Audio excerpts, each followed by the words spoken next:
We are en route to the Colosseum, where our deaths are scheduled for today's entertainment.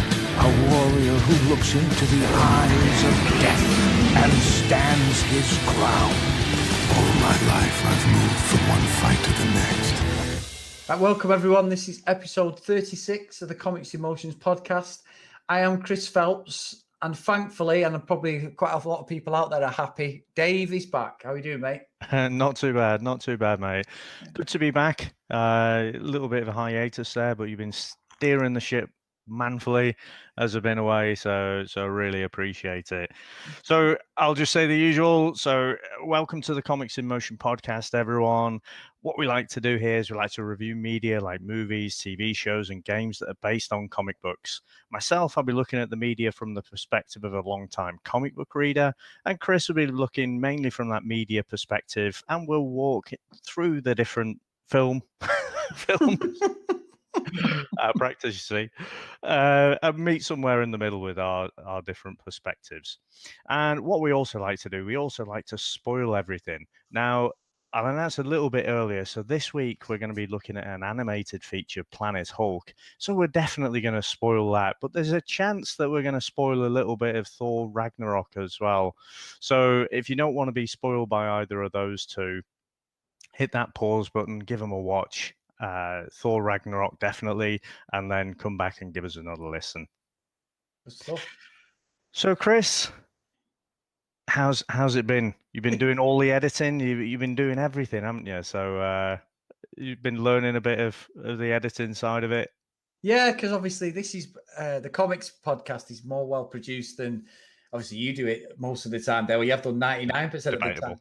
Yeah, well, no, but it is because it's in mine. I just cut and paste.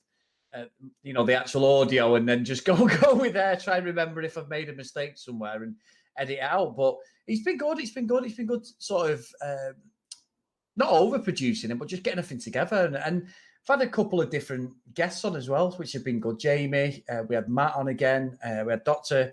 Alexander Sargent as well, which I'd said to you. Obviously, we spoke privately. He wants us to do a bit of a crossover podcast for both of us, where they review, because his colleague Chris, who does the podcast with me, actually, as part of his university lectures, a lot of his subject matter is the Marvel films and comics. So yeah, so something like this week would have probably been ideal, wouldn't it? Would have been a little bit more organised, doing a fantasy animated feature would be right in their sweet spot, I imagine. Yeah. But I'm sure we'll do another one. Again, one of the reasons I wanted to do Planet Hulk, I know you love the Hulk as a character. Yeah. While I was on holiday, you did a couple of animated features, so like Hulk versus Thor, Hulk versus Wolverine, and I thought it'd be interesting to look at this one. And also, it's one of the most faithful adaptations that I'm aware of from the page to the screen. So a lot of things are played around with, but for a few different reasons. And I know you love Thor Ragnarok as well, and a lot of what was out of this story arc ended up in that movie too. Yeah, it's good choice this week, Dave, for your comeback show. So yeah, I've literally only just finished watching it in the last half hour as well, so I'm fresh off the press. Usually I have it running in the background, but I won't need this one running in the background today. So I'll be asking you all the different names then. I don't go that far, Dave. I think I'm going to struggle there a bit with all the different names, but we'll see how we go. Now, Dave, obviously something that you dropped into the show notes and something we can't ignore is what the heck are DC doing with Superman?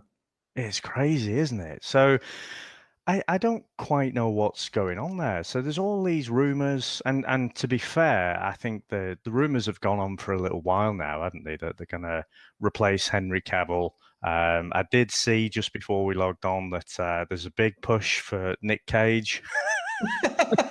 I'm sure that's an ironic thing. I'm pretty sure. I know he was in the running for it years and years ago, but I'm not sure any of us really wants to see that.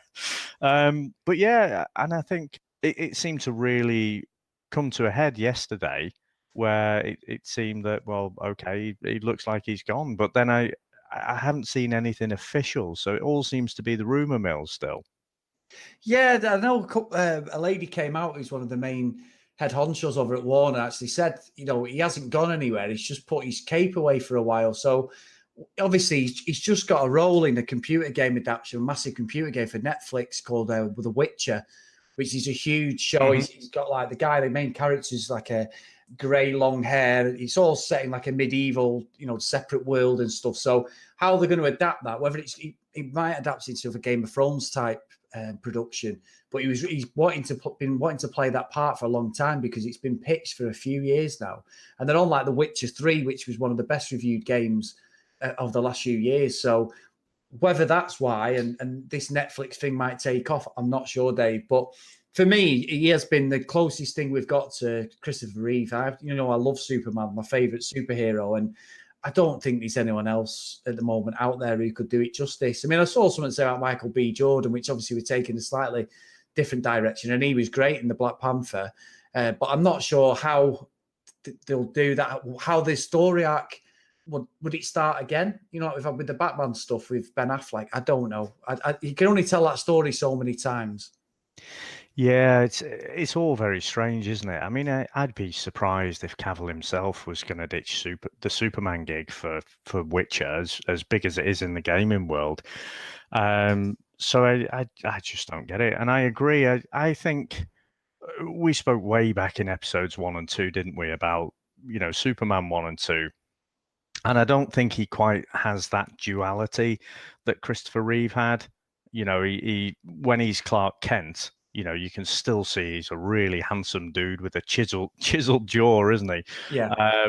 Whereas somehow Reeve managed to hunch over and make himself look a bit more timid, didn't he? But in terms of when he's got that Superman suit on, there's no one who looks better. And I know there's been a lot of people who don't like, this incarnation of Superman. But to me, that's more about the stories and the scripts rather than anything specific that Cavill's done. So I think it'd be a mistake myself. I'm with you. I absolutely love Man of Steel. It's just a shame, as we mentioned this before. I mentioned this with Jamie a few weeks ago. Batman v Superman and the Justice League haven't lived up to the hype. I've enjoyed them, but mainly from a fanboy enjoyment. For the actual story in that, it's pretty poor, really. But yeah, and I agree. I don't think it's him. I think he's a great Superman. He's got that empathy, that touch of guilt that Superman has, that tortured soul. But he's an overall nice guy, and I think that's how Superman needs to be portrayed. Christopher Reeve set the benchmark, and like you say, Christopher Reeve, even down to, I mentioned this obviously in the first couple of episodes, even down to having his hair parted on the other side. I mean, that isn't him. That's obviously a continuity thing. Whether he was involved in that, I'm not sure. But you are correct. The stature thing, I mentioned it, Superman 2, when he reveals to Lois about his identity in, when they're in Niagara Falls, and that the way he just all of a sudden turns and stands up, he seems to grow a couple of inches, and it's as if, because as an example, Dave, the nearest thing I could think of is Superman. He's a cartoon we probably both watched as a kid. Is He-Man. Now, if it's anyone out there, He-Man, we're probably going to review that at some point, the film with Dolph Lundgren. We've got it on our list, haven't we? But the actual series, he was just Adam, Prince of Eternity. Yeah. And nothing changed other than his suit. His Venger, his fearless friend, got bigger and ended up with a mask. That thing, Battle Cat, ended up with a mask on, but He-Man didn't. He just was the same guy, but no one cottoned on that he was He-Man, which just makes no sense at all. Still had massive muscles, didn't he? Yeah. Same haircut and everything. No glasses even, like you say. So, yeah, good old He-Man. The power of eternity. Yeah. Shocking. But so who are we sponsored by, Chris? Do you want to do your spiel for this one? Of course. Yeah, this week's episode again is sponsored by our good friends and collaborators, Sudio. So if you get over to www.sudio.com, unfortunately, the competition has been won by Mr. Chris McLean. I did mention it last week. The headset is on its way, Chris. I have inboxed him, and he's going to give us a little mini review, Dave, at some point of the headphones, and he is appreciative of the price. But obviously Chris went on and reviewed the show, which is great for us. I'll segue all this in, Dave, I promise. That's all right. Chris went and reviewed it, give us a 5-star review, which was nice of him, and then we picked out at random the people who'd reviewed with it while the competition ran for them 2 weeks. So massive thanks to people who got listening. We've had more viewers come through that, and a big thanks to Studio. And if you are interested in their products, because myself and Dave are rocking their headphones as we speak, get onto the website, and if you put in code Comics in Motion Podcast 15, and you have to remember that, Dave, as in 15. So Comics in Motion Podcast 15 at checkout, you'll get a further 15% off all the great products. That almost sound like an infomercial, that, Dave, didn't it? That's all right. It's right on the money. So, yep. So we don't have another competition running at the moment, but if you do like listening to the show, I'd encourage you to get across to Apple Podcasts, formerly known as iTunes, or however you're listening to this podcast, and give us a review. And that just helps us grow the show and get out to more listeners. Okay, so Chris, Planet Hulk. I seem to, in my little notes, I'm a bit out of practice here. So I seem to have, either it's me who's copy and pasted over my comic background notes, or it's you. But I'm looking at where I usually make my notes. It's empty. So I just realised myself, it's gone. No, I'm not saying that it's you, but right where it used to be, your edits. What a comeback, Dave. so well, okay. So this one is really quite easy. So basically, this Planet Hulk storyline. So we all know that Hulk debuted in Hulk #1 back in the 60s. So I don't need to touch on that. This adaptation is pretty much straight from the pages of the Incredible Hulk, and it went from it went from issue 92 through to 105. And there's also in with that, you've got Giant Size Hulk #1. Now, there's a few other comics and stuff before that as well. There's a run for the Illuminati, and basically, I'll speak about the Illuminati in a second. But basically, this came from an idea by the editor-in-chief at the time, Joe Quesada, who approached a chap called Greg Pak, who was writing the Incredible Hulk at the time. And basically, the brief was, let's send the Hulk off into space, and fight some people off in space. Now, around about this time, we were just approaching the time when we were going to have the Civil War. So what we saw in Captain America 3 Civil War, you had that replicated in the comics, but with just a lot more characters. Now, if you've got a character like Hulk, whoever's side he's on, it's a bit of a mismatch, isn't it? So I think probably what Joe Quesada was thinking is, well, let's jettison off the Hulk. Thor was out the picture. He was going through a period of being dead for a while.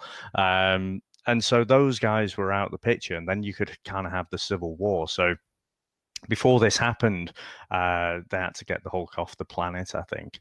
So Greg Pak took that basic brief and came up with this whole idea and created this whole world and all these different factions on this planet called Sakaar. So he'd created the whole story, but quite impressively as well, he'd reached right back into Marvel history, to grab out some species that we'll talk about as we go through our review. So, I mean, in terms of recommended reading, it's really easy.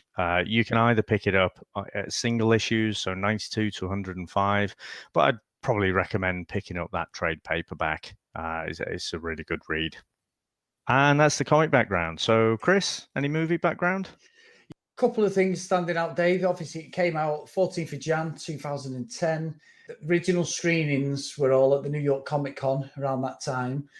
It sort of coincided and segued in with this new sort of Marvel animated universe that we've mentioned in the past and some of the other comics. The actual panel was sort of viewed by former editor Marvel-in-Chief Joe Quesada, is it?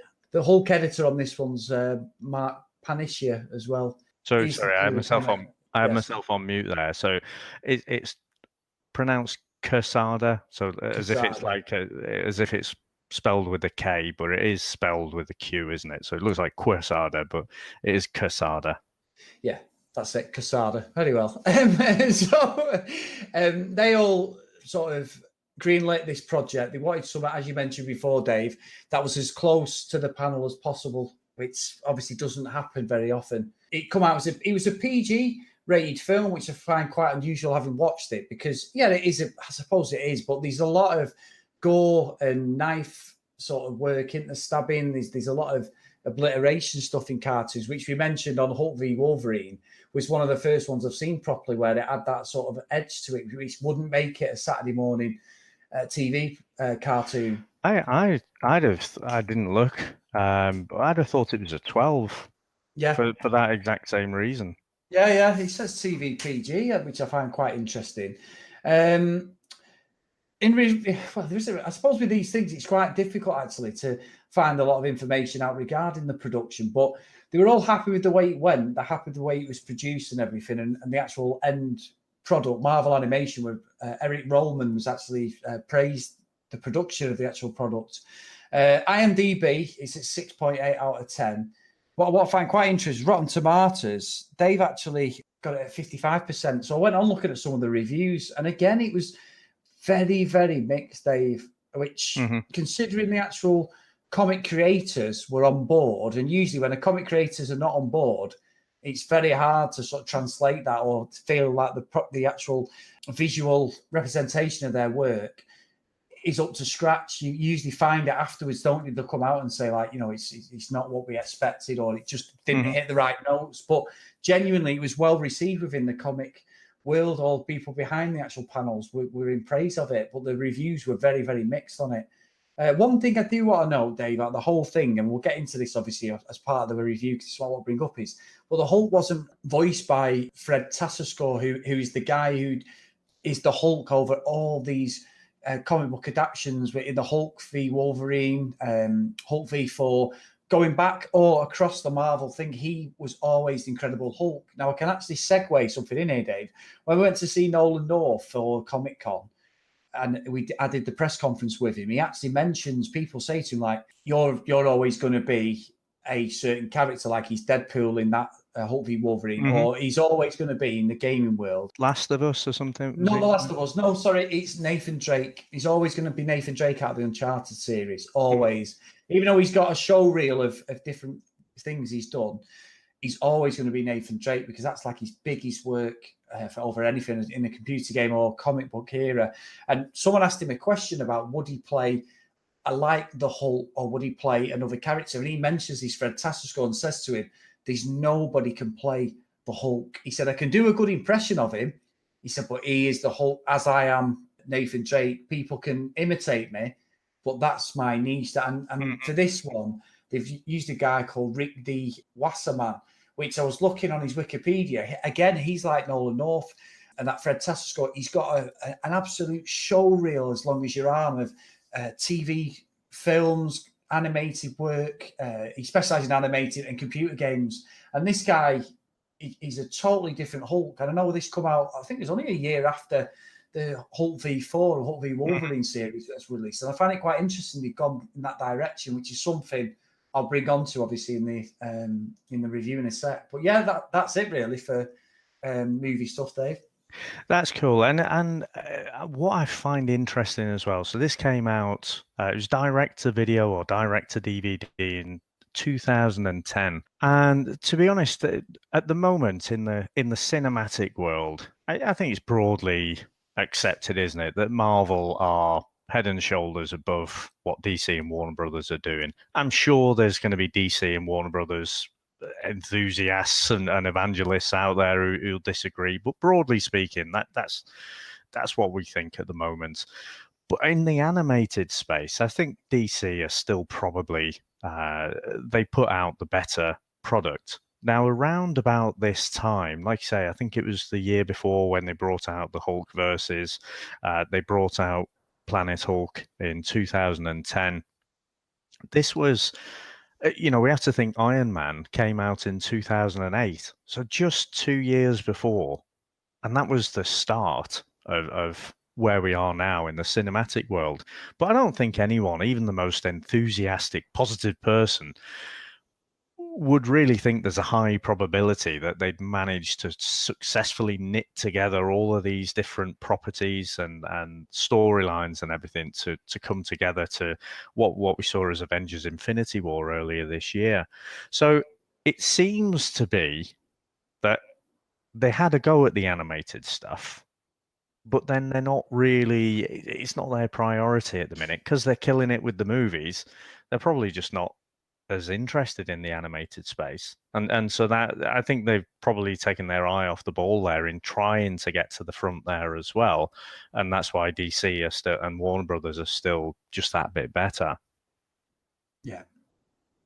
And I think as well, Dave, like, I must admit, going through that sort of the 90s as I was a teenager growing up and stuff, most of the DC stuff, other than the X-Men series from the early 90s, which was on ITV, obviously in the UK, one of the channels there, it was always Batman, obviously the series with Mark Hamill's The Joker, you know, Harley Quinn, you know, that was always on the Superman. Really the animated good series, yeah, really good animated stuff. And they were always synonymous for a UK TV. It was very rare you actually got Marvel stuff, because the Spider-Man stuff I absolutely love, but they were stuff I used to get on video, and it'd be on telly years ago, the 50s stuff, the animated stuff I've mentioned before. I love all that, like stuff about that Marvel did then, but that was obviously original, whereas coming later on, DC is just, well, as I say, taking names, David. So it's so much better. Yeah, so we'll have to do a DC animated property at some point. I quite like The Killing Joke, so maybe we could look at something like that. It's quite a nice self-contained story, and a little bit like this. I think it's more or less, there's going to be some deviations, but it's more or less what's written on the page, as I understand. I've not seen it yet, so yeah, good we'll do that at some point. Okay, cool. So should we get into our review then? Let's go for it.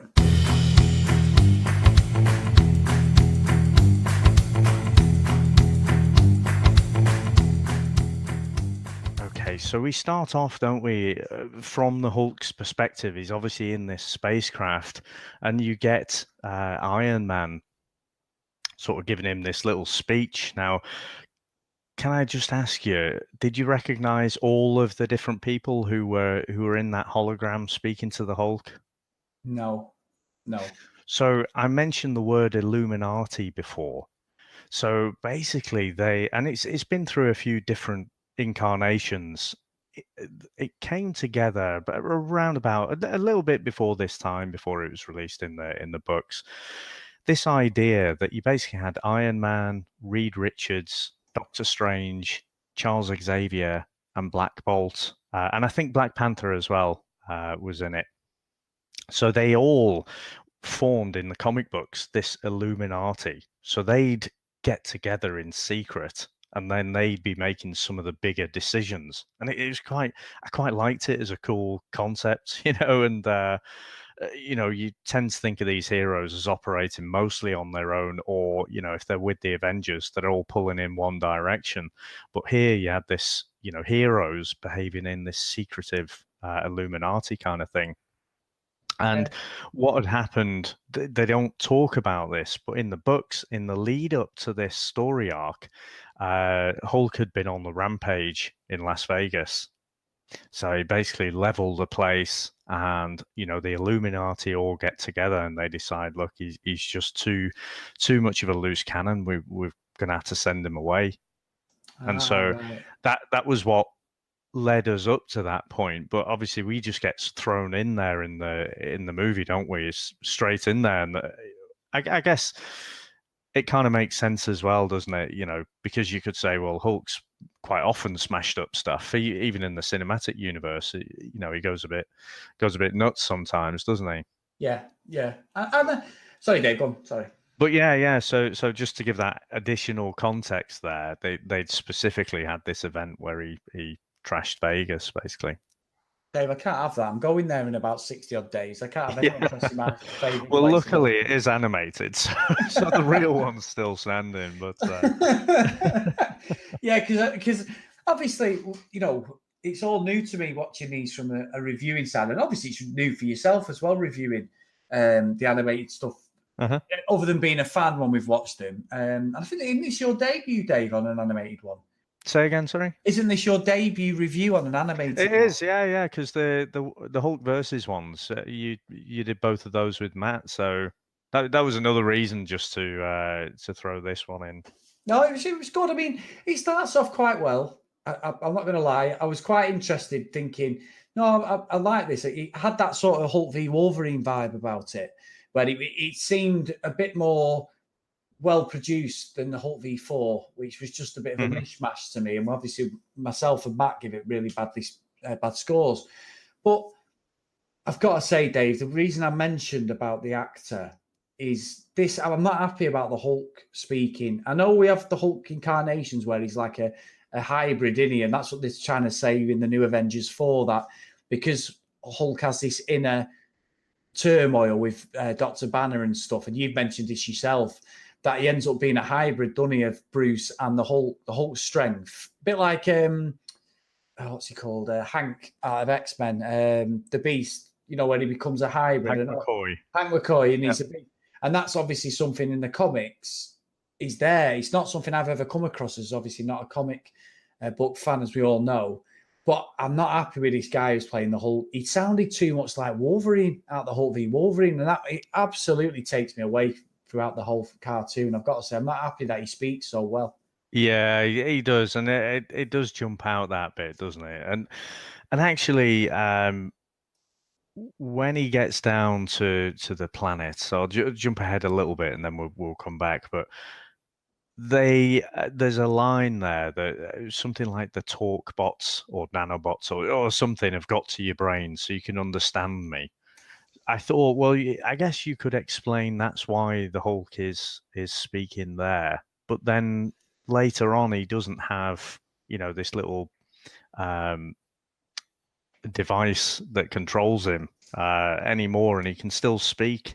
And it seems, I think you if a fully up to strength Hulk would not be taken down even by that amount of people. So.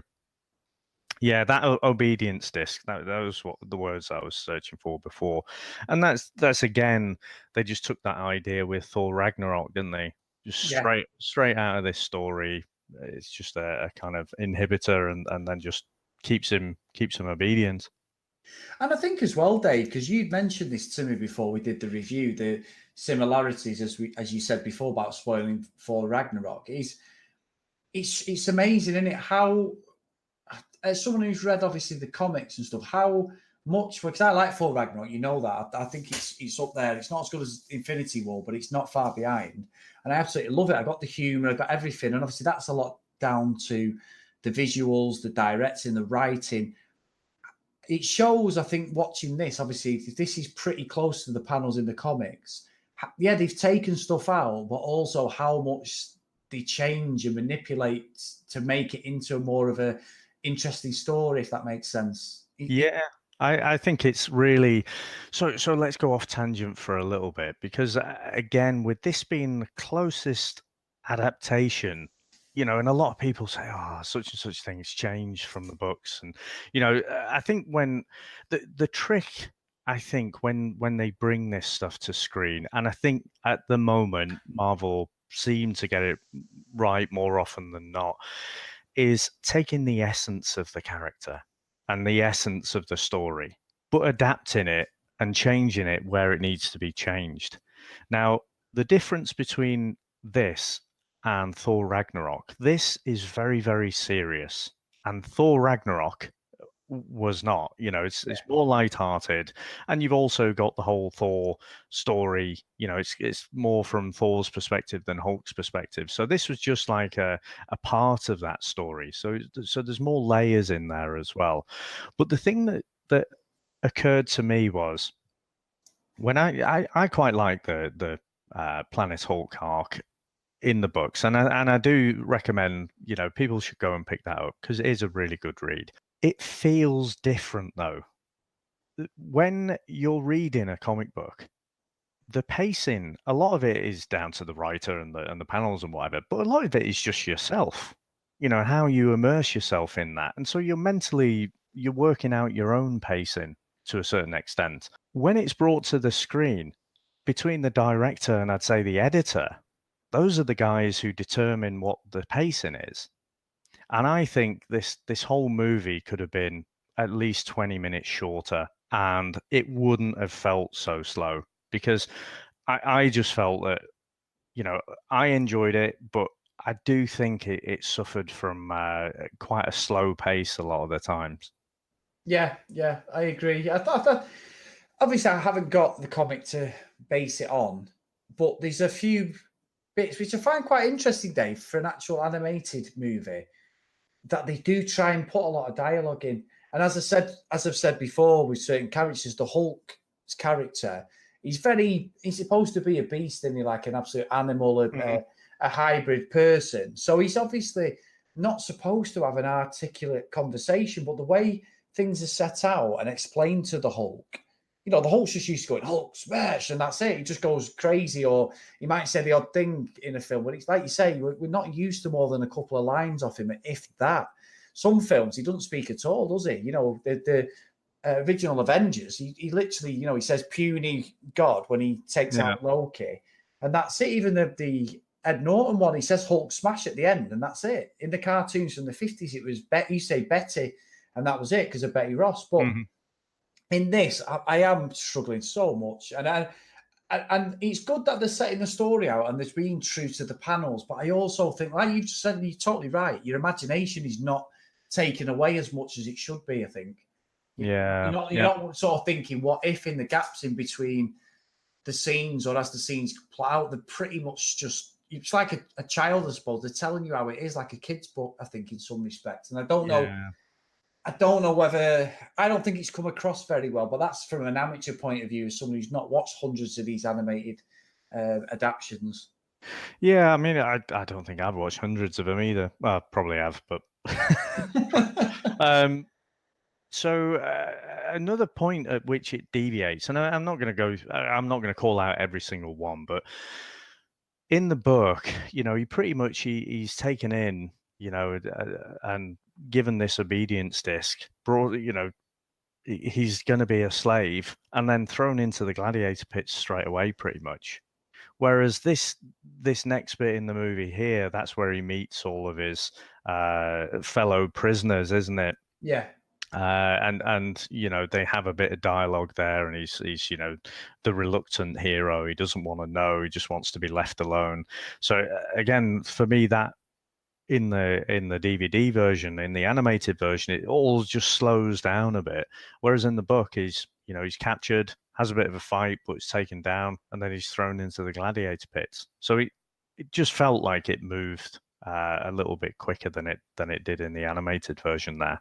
Yeah. And one note of the people he obviously meets, I'm not really bothered about any of the others, if I'm being completely honest. I can't remember the names. We were laughing about this, but but he's Korg. Now, obviously, in exactly what you said, Ragnarok is such a fun and tongue-in-cheek, almost breaking the fourth wall down at times, isn't it? The way they approach the film. Yeah. Even down to things like Jeff Goldblum, his character's absolute hand up to the max. Even though he's supposed to be a baddie, you just don't actually hate him. But this version of Korg is obviously the original one before the film and supposed to be following on from the comics. He's just a standard, well, he's basically the Thing, isn't he? A thinner version of the Thing, really. He's not, that's all he looks like. I thought it was Ben Richards he's calling him, I think. I got that, Dave. Is that right? Ben Grimm.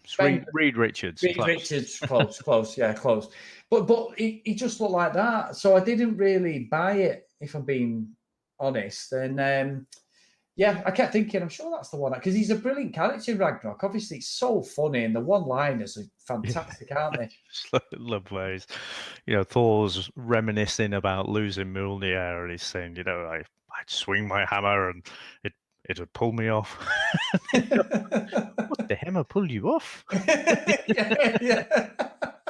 Sounds like you had a very intimate relationship with this hammer. Dave, after that impression, he's definitely from South Africa. Before we come on air, didn't it? But yeah, I'm going to have to go back and watch it. My memory says South African, so he is now. Yeah, he is. Yeah, that was pretty good. I'll give you that. But yeah, they end up in a big brawl, don't they?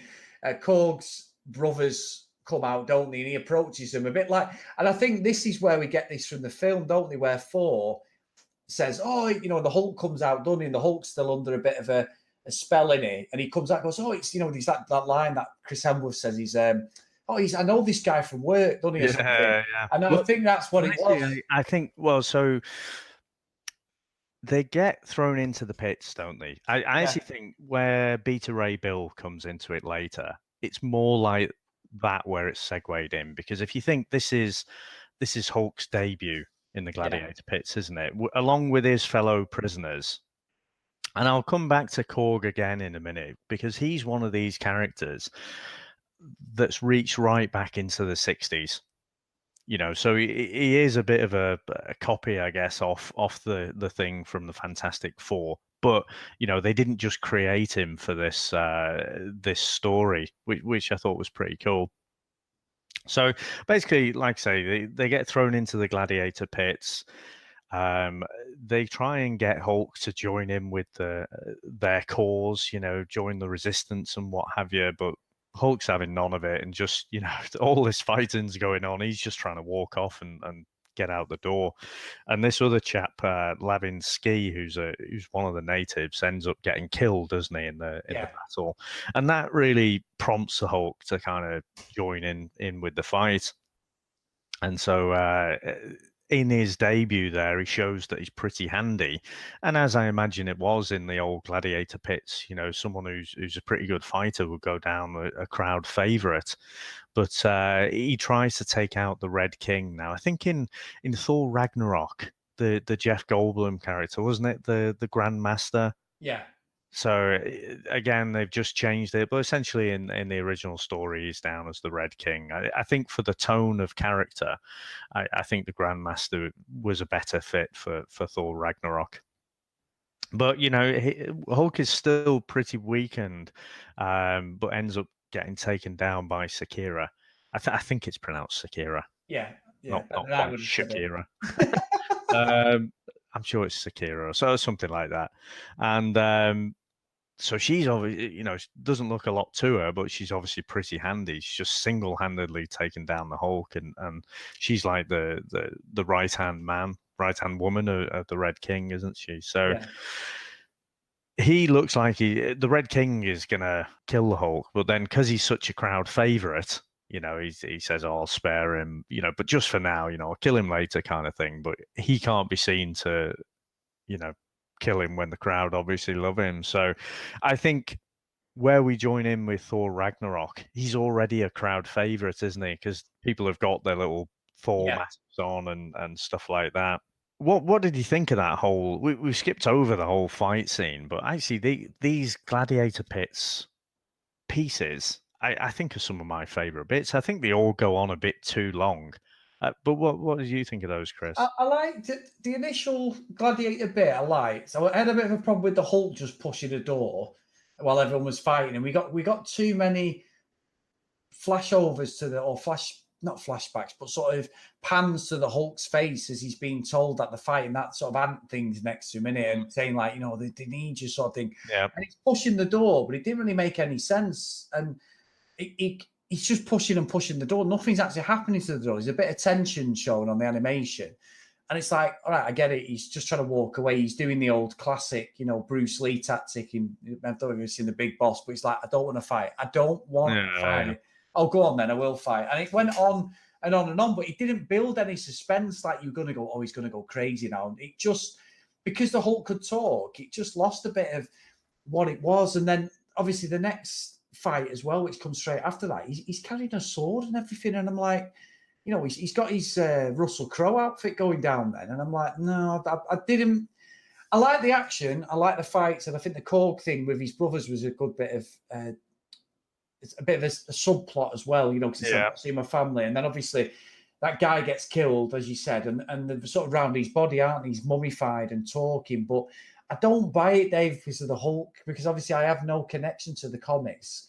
I can't see the Hulk, and I agree with you. You could have had any Marvel character in this film other than the Hulk, if I'm being completely honest. And I know that's a knock to the comics because it probably makes more sense in the comics. But for me, I am not invested in what the Hulk is about in this cartoon at all. Yeah, so there were a few things actually, and again, I'd never thought of this before, but on this latest rewatch, where I thought Game of Thrones. Yeah. And the reason I was thinking that is you're launched into this story. Okay, you know the Hulk, and you've got all these other alien species that you're supposed to care about, but you don't really. And I thought, well, imagine if you were watching Game of Thrones and you just dropped in this. You saw all my mates are watching it, so I'll just start from series 7. And, you know, you start watching it and try and pick it up, and you're like, well, all these people who stuff's happening to, I don't really care about. Whereas, if you've been watching it from the start, you know all of these different characters, their good bits, their bad bits, their interactions, and they refer back to them. The characters mean a lot more to you. Whereas I think a lot of the stuff that was happening, like you say, Korg and his brothers, it was difficult to really feel bad about any of it. And even when, Lavinsky was killed, it's like, well, I've only just met him. Yeah.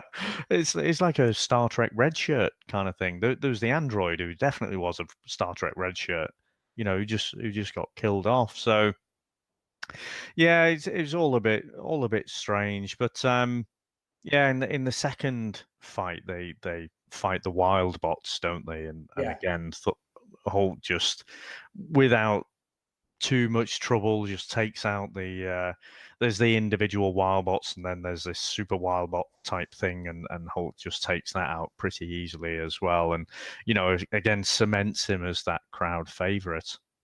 Yeah, and I think as well, Dave, I don't think you even need at any point watching this. I don't think you're even thinking the Hulk's going to get a beating off someone, really.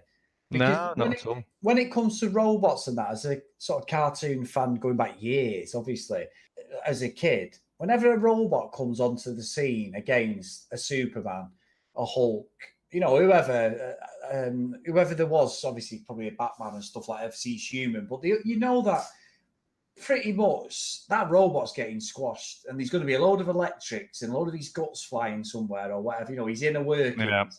And as soon as they come on the screen, I thought, yeah, Hulk's just taking these guys complete. And when he went inside it, I thought, yeah, well, he's just going to kill it from the inside, which is exactly what he did, didn't he? Because there's a nice little line actually from the Red King. He's like, so much for your hero or whatever it was. And then he just absolutely, all the next minute, you knew he was going to burst out and just kill it from the inside, which he did. And that was quite good. I'm not hating on it as in I didn't hate what I've seen so far, but I wasn't like absolutely invested in thinking this is the best thing I've ever seen. It was just a standard, at the moment, we're probably about half an hour, 40 minutes in. It's a standard cartoon, really, isn't it? Superhero cartoon. He's faced a bit of adversity. There's too much plodding with the story, but yeah, you know what I mean? And I think maybe, Dave, as well, to be fair, because I know Thor Ragnarok and this has got so many things that were adapted for it, I'm just looking for that, which might be a wrong way to review it, but I'm looking for little nods and stuff to actually what we see, 6-7 years later in Thor Ragnarok. Yeah. No, and again, it's interesting because I'd seen this before, obviously read it before I got to Thor Ragnarok, and actually, talk about spoilers. I wish they hadn't shown the Hulk in the trailers, to be honest, because if I'd have gone into Thor Ragnarok not knowing that the Hulk was in it and they were going to do this whole Sakaar storyline, I'd have been beside myself, to be honest. Yeah. But yeah, no, it's just interesting, isn't it, coming at it from these different angles. But what I was going to say, because there's never really any jeopardy, is there, with those first couple of fights, but Korg actually goes to talk about he imprisons Thor, doesn't he? He's telling this story, and we're hearing the words as he's telling the story. We're seeing the flashback as well. Yeah, and that goes right back to Thor's debut. So he was attacked by these aliens, these rock creatures, in Journey into Mystery 83, and so it was that whole storyline. But obviously, in there, they were the villains and Thor was the hero.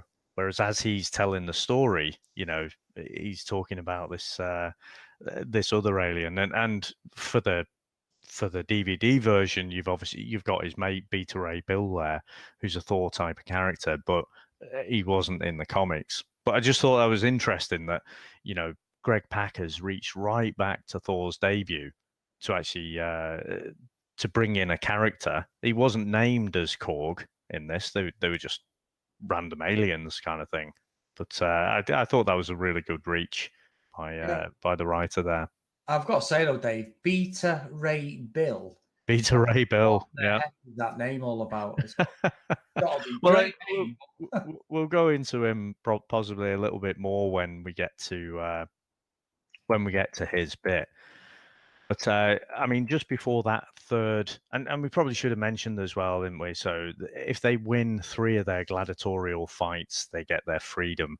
Yeah. So they've won 2 now, and they're going to go into the third one. But before that actually happens, Sakira goes to the Hulk and she's saying, you know, you're clearly a crowd favorite, but you know, if the crowd end up turning on the Red King, that's really not going to end up in a good place. And she thinks he's essentially saved the people, and she's telling the story about how he rescued her from this spike infestation, which basically, you know, it seems to infect people and turn them into, you know, brutish zombies kind of thing, doesn't it? Yeah. But and so, you know, she basically says, you know, you should escape, you know, become part of the resistance, and then we'll all be happy. The status quo will carry on. But Hulk's having none of it. But one of his warbound pact, you know, his gladiatorial buddies, Eloise, you know, she decides she is going to leave, which may become relevant later. Spoiler, dun, dun, Yeah. A heavy dose of foreshadowing, as people would say. So yeah, then we get to the third and final fight, which is against Beta Ray Bill. Now, in the comics, this was the Silver Surfer. Right, okay. But I don't think they had I don't fully understand all the rights for the animated stuff, but I don't believe they've got the rights to use the Silver Surfer. And so that's why, you know, they've substituted in for the DVD Beta Ray Bill.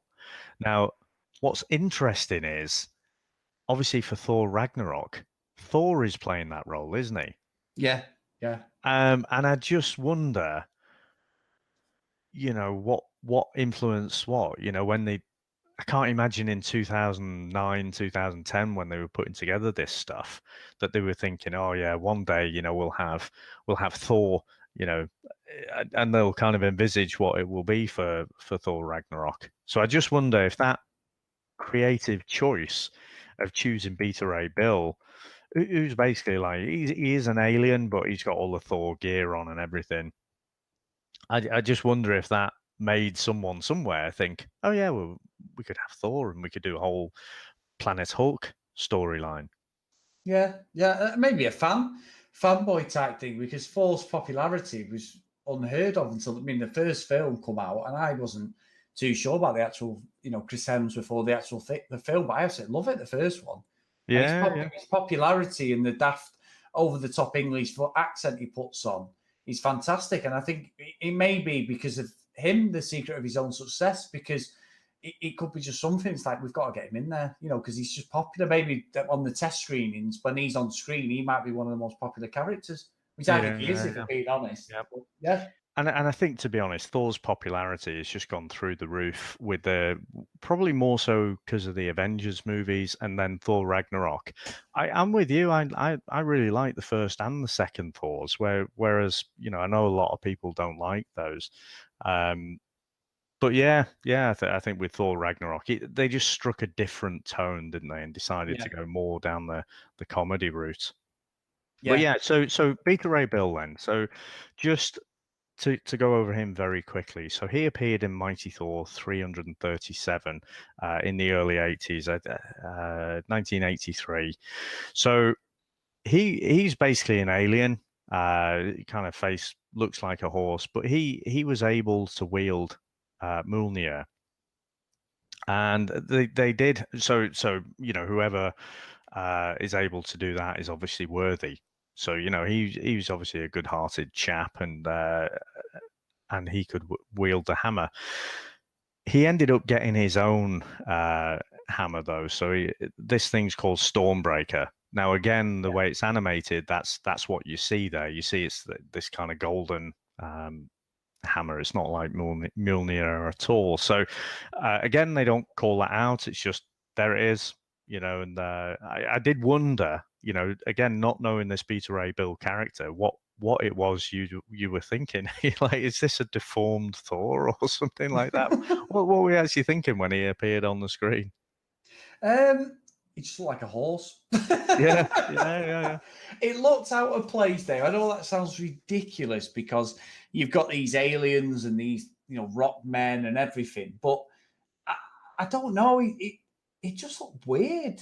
Obviously, I had no reference to the character from the comics. It's not, as I've said many a times, I keep saying, but I have never read them. So I've never seen this guy. It just looked like they'd had some sort of they'd made Thor in a laboratory and done a bit of a Danny DeVito in Twins. Obviously, he's the same height as him, and the offcuts they went, we'll just see what we can put together. But I didn't. He looked out of place, if I'm being honest, Dave. It might have been more believable if he was fighting Thor, if I'm being completely honest. But we've already done Hulk v4, so you can't do that again, can you? So I guess so, and I don't know. Now I'd known the character, so I was reading quite a bit when he was created. So and I don't remember specifically reading him, but I just knew of the character in and around that time in the early 80s. So, but yeah, just someone who's not watching it, who didn't know him, I think, he could probably, again, with that whole Game of Thrones parallel that I'm talking about, you could probably do a whole bunch of series to lead you to this point, couldn't you? Yeah. And I think as well, Dave, they fight, or he fights Beta Ray Bill, and then we get this thing where the obedience disc, gets destroyed, doesn't it? And then you can clearly see that Beta Ray is he's a good guy, basically, but the obedience disc again has sort of turned him, and the Hulk absolutely just, as he says, like, what are you laughing at? Well, it was just it wasn't played for laughs, but again, if you were looking for laughs, because he kind of, so the first obedience disc to get taken out is Beta Ray Bill's, isn't it? And he sort of comes around then, so he's not being controlled anymore.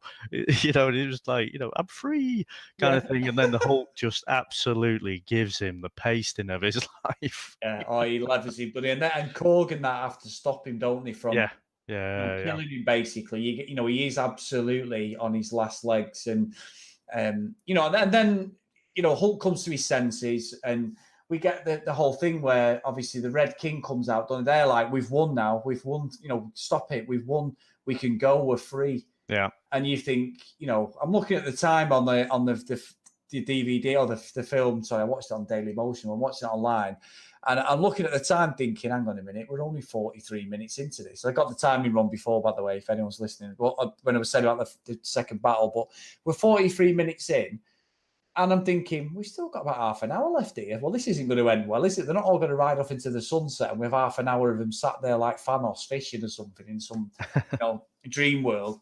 But they then, the Red King says, prove your loyalty to me as free subjects and kill. And obviously, as you said, Dave, with the foreshadowing, what's she called? Aloha, is it?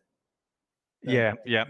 She's, they bring someone out under like a mask sort of thing, and she's there covered, isn't she? And they pull it off her head, and it's like, you have to kill her, which we all know full well is not going to go down like that, is it? So so yeah, they and this is where Bill kind of springs back to life, isn't it? And basically takes out everyone's obedience chips, which it looks like a lot of the guards and stuff had on as well. So like everyone was being controlled, and I guess in all that chaos, they do manage, or the Warbound Pacts manage to escape, and Hulk just kind of goes on his own way. Yeah. Which you think he's gone then, don't you? Yeah, and I think, to be honest, again, if it was, a little 20-minute kind of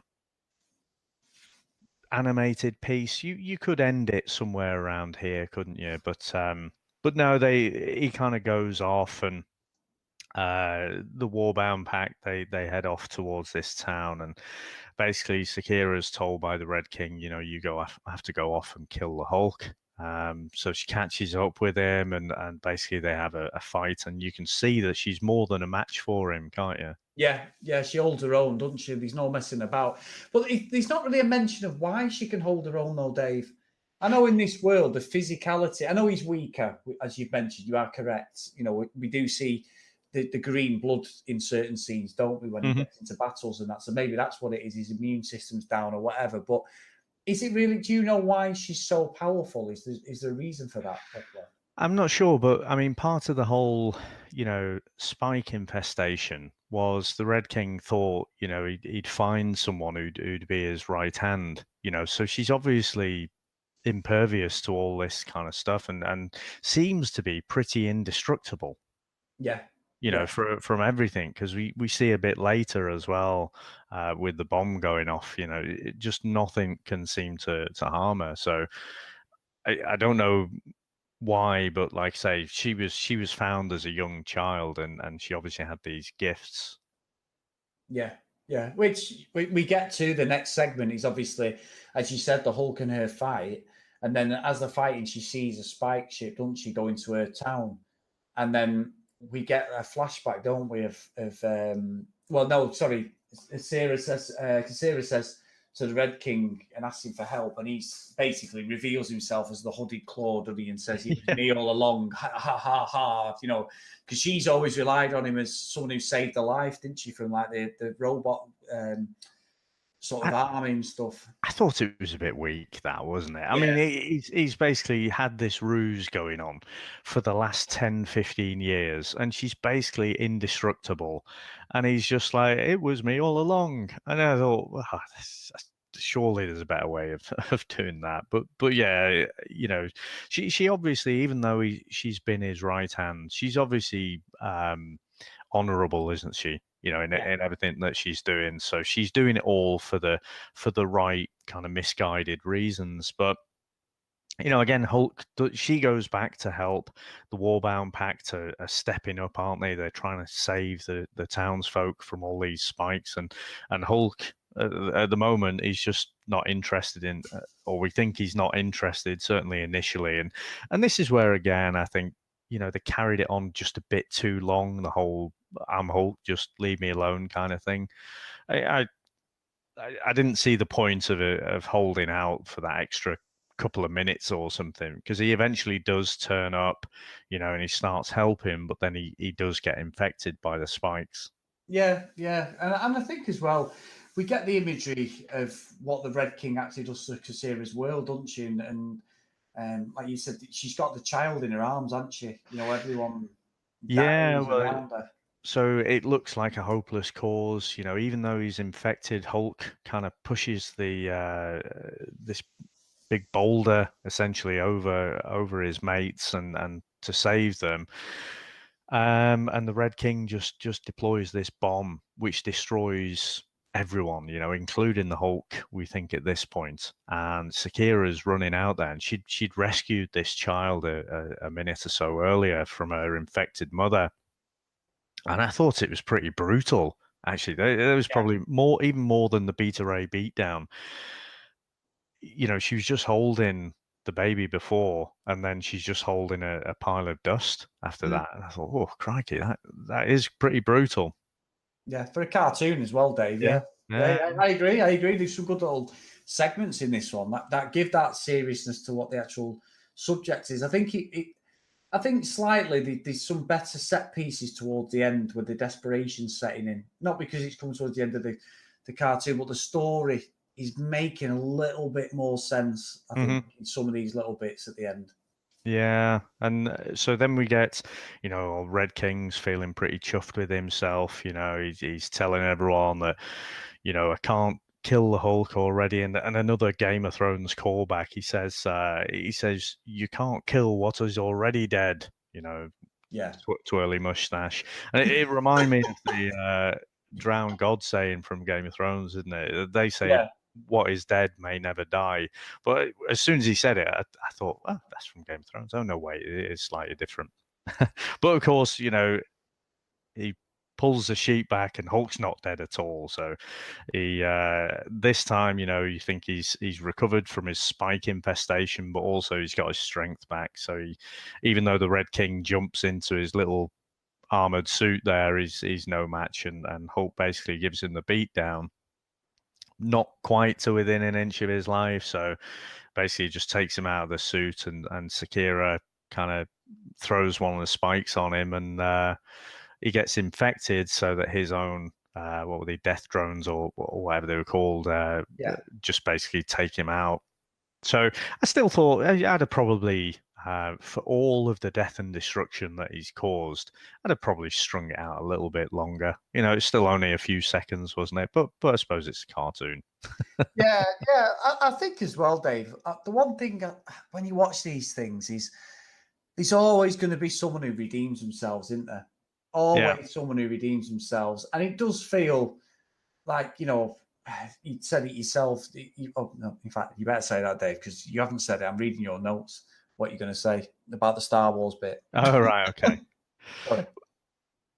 So, I mean, at the end, we're into the last scene essentially now, and it does feel very much like A New Hope, Star Wars ending, doesn't it? Where you've got all of the Warbound Pact, they've all got their special little blue suits on there, and basically all the way through, the locals have thought that the Hulk is the Sakarsan.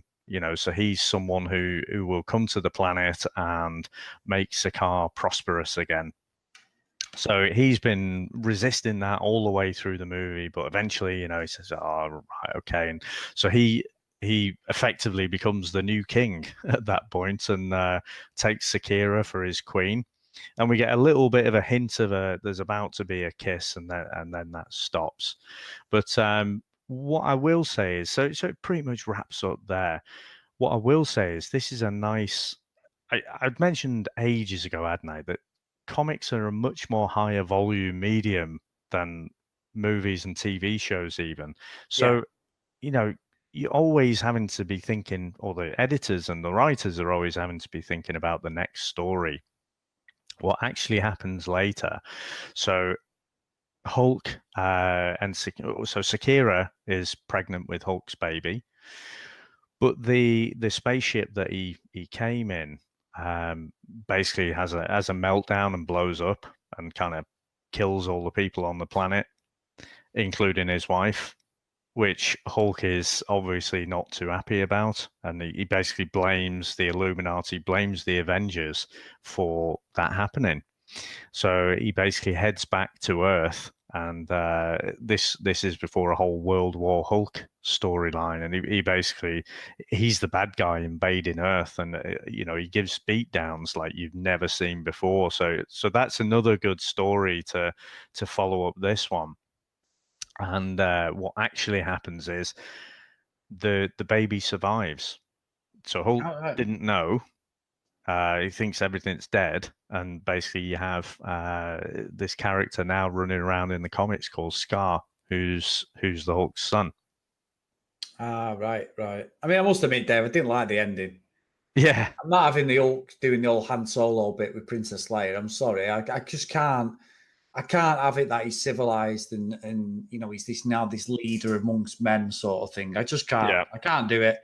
I don't buy it at all. And I think that might be me being now reminded for not having any backstory to the Hulk other than him just rampaging around, wherever he is at the present time in the cartoons. But I'm not buying it at all. I thought he was. I must admit, I got to that bit and I was like, no, he's going off. And I just turned it off. I was like, this is terrible.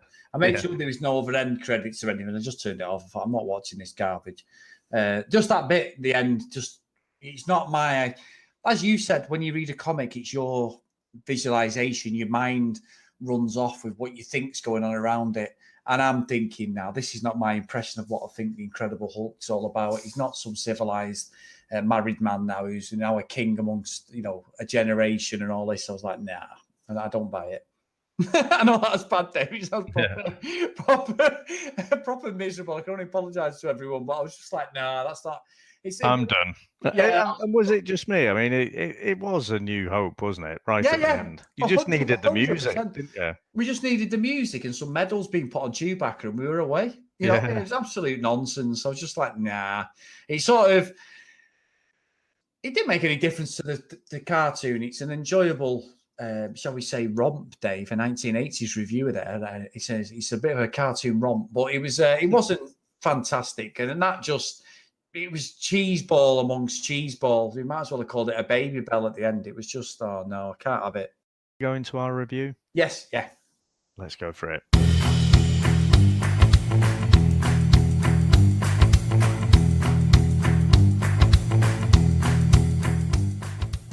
Now, Dave, I've cut you off then, haven't I? It's all right, go on. Start again. Sorry. Okay, hold on.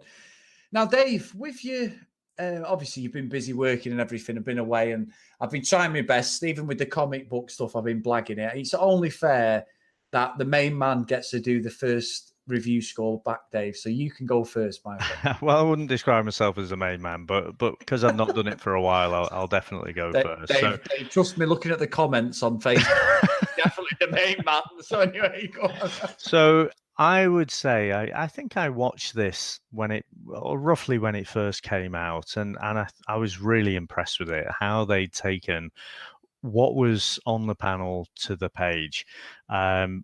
Going back and watching it again though, and I don't know if I'm maybe influenced as well by Thor Ragnarok, but it just felt so slow. And again, I think. I like the animation style. It was a serious, dramatic kind of movie, I guess, but I think it could have been a lot shorter. Like I say, if they were to do the whole story, I'm pretty sure they could have taken out about 20 minutes of that and ended up with a real nicely paced movie. So I think probably in my memory, I was thinking this would probably be in Atlantis. And I think I'm probably more somewhere in between Hell's Kitchen and Hall of Justice. I think because it is one of the better ones that Marvel have done. I think I'm going to come right down in the middle there. So I'm not measuring it on a sliding scale. If I compare it to the movies and the pacing of the movies, it's nowhere near those. But just in terms of animated stuff, I'm going to put this in the Hall of Justice. Good stuff, Dave. Now, myself, I think at the moment, we've both agreed that Infinity War is the bar for us when it comes to the actual movie stuff. When it comes to animated stuff, at the moment, it's only the third one I've done, Dave. Obviously, it's your first one, but you've listened to the reviews that we did for the Hulk v Wolverine and 4. The Wolverine one stands out head and shoulders. It's a bit of me, bit of pure violence. I think it stays close to what the characters are about, especially the Hulk and stuff.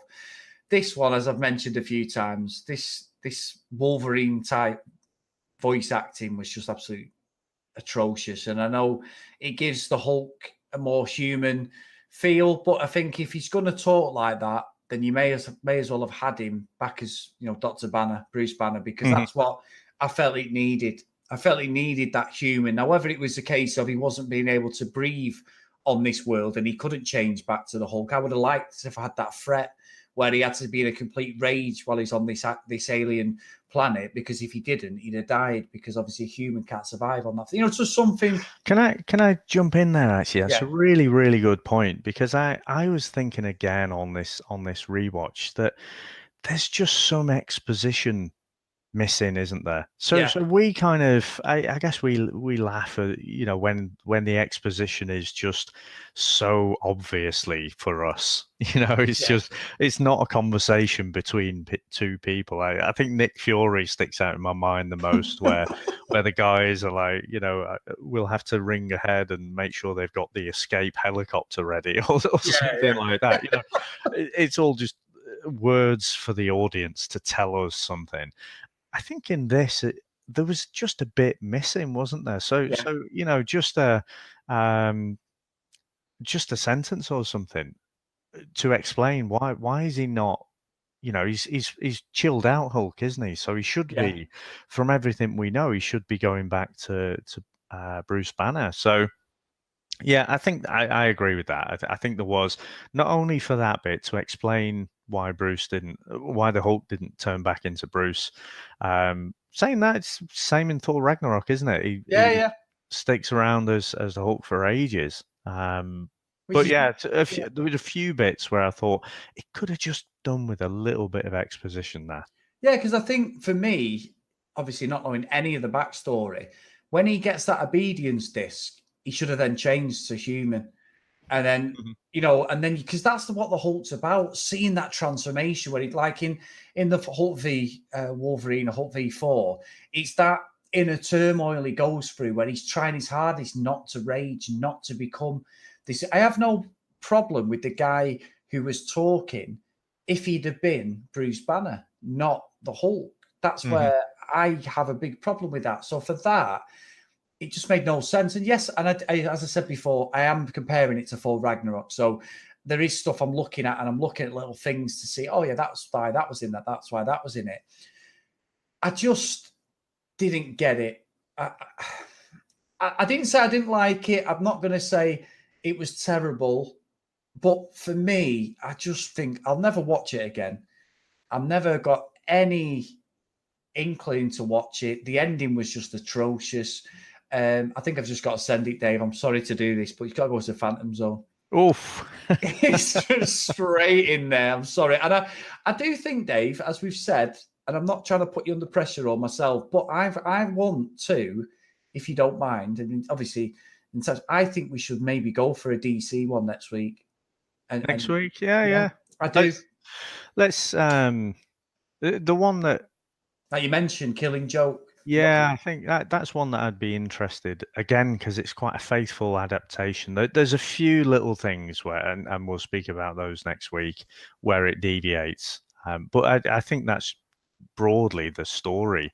Whereas something like Teen Titans Go is obviously not directly from the page. But so yeah, let's do Killing Joke. Yeah, sorry, I just threw it in there. I just thought it's quite.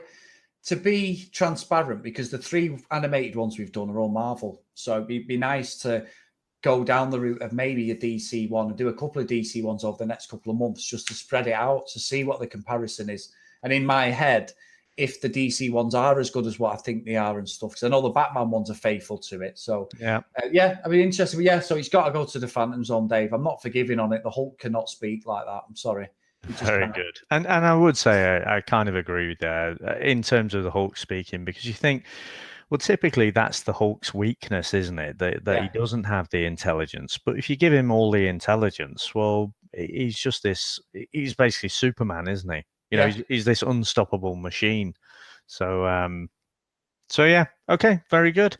Chris, have you got any plugs for us? I have, Dave. Obviously, again, big thanks to our sponsors and collaborators, Sudio. If you want some headphones and headsets, please get over to their website, www.sudio.com.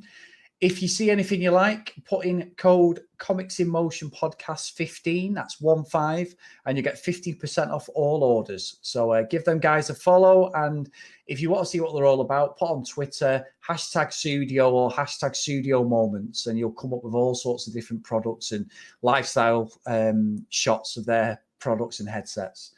Also, my podcast, the Contextual Podcast, is back this next week. I've got a couple of guests lined up, actually, which will tip me finally over the edge of episode 50. We're all talking about Pro Evo, which has just come out, and FIFA. And Dave, I've been nice about Pro Evo in the last podcast. I'm pretty much sure I'm not going to be on this next one. So I'll be back to normal, slating the game. But if you want to get involved on iTunes, it's the Contextual Podcast on SoundCloud and on Twitter. Just give me a follow at ChrisPhelps78. What about yourself, Dave? Yep, so we've got a couple of football or soccer-based podcasts, haven't we? So the Grassroots Coachcast, myself and my co-host there, Ben, we go all through our journey as kind of youth football or soccer coaches and all the trials and tribulations there. We've been on a bit of a break and we'll be looking to start that up again soon.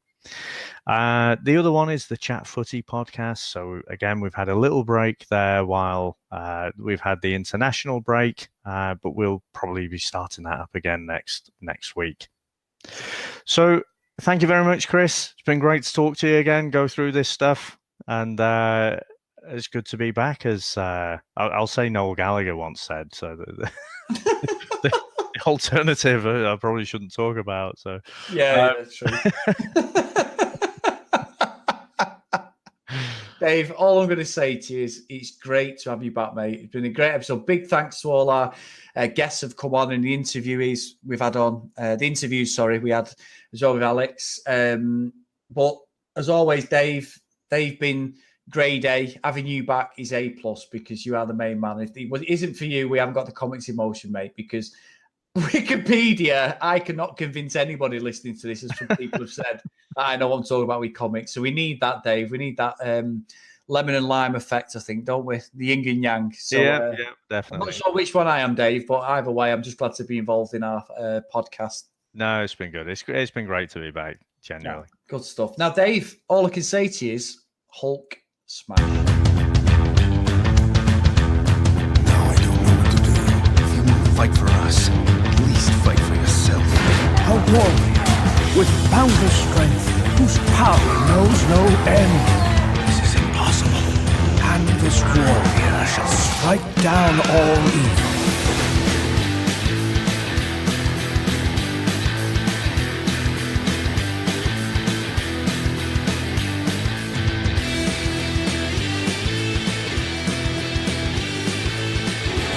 Unite all kingdoms. Hear that?